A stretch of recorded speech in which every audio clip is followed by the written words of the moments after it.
had a heart attack, you had a bang. I did, yeah. I did. And I can tell you one thing, Brian, I got a yellow card.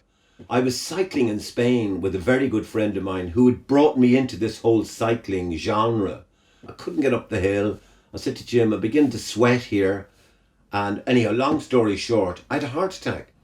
So I had a stent put in, Brian, and 20, I swear, 24 hours later, I'm talking to everybody like I'm talking to you.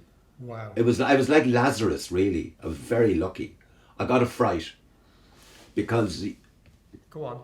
yeah, because you think you're indestructible. Yes. So, I was doing biking and tennis and golf and doing and you think this will last forever. And I got a fright. Now, I didn't go into sort of deep decline, but I said, wow, I got a yellow card here. Lifestyle has to be sustained in a different way, maybe.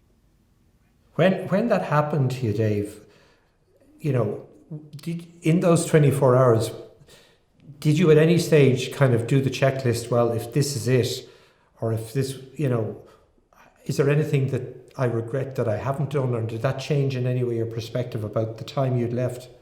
That's a really interesting question, Brian. Honestly, that's exactly what passes through your mind. Now, I didn't have 24 hours to think about it. They put me straight on to an operating theatre within 20 minutes. Right. But as I was going into theatre, I did think of one thing, and it was a positive. Yeah. I said, don't really want to exit life now. I'm enjoying it too much. But there's nothing I've regretted. For a good life, good family. That thought passed through me. Genuinely mean that. I didn't go back and say, oh, what about my business life? I never did that. It was, I've had a good life.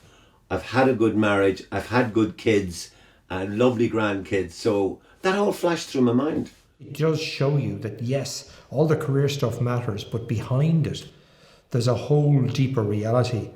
And the shock often in retirement for people is that if they embed themselves too much in the work bit, that they suddenly wake up and realize that there's, that they haven't really used their time in terms of, as you have, in terms of family and relationship and friendship, and, really focusing on the things that really matter in life, If you were to kind of look at where you are now, and in terms of looking forward, you had the health scare and you're obviously looking after yourself. What would you advise people in terms of managing that process towards the latter half of one's life, with not being too morbid about it? Yeah, I find that a difficult question to answer, Brian, because my mindset is always for the present.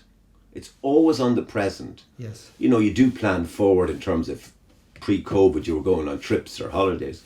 But I always live for the moment. The Carpe Diem philosophy is still very much there. So if you keep worrying about going, what am I going to do when I'm 80? Will I be in a home? Will I not? You could go into sort of, I call it, decline in your own thinking. But that's the answer, Dave. The answer is to live in the moment, but to live it in a way, I suppose, which isn't burning up the future, so to speak, Yeah, exactly, Brian. Yeah, you can't burn it on both ends, you're right.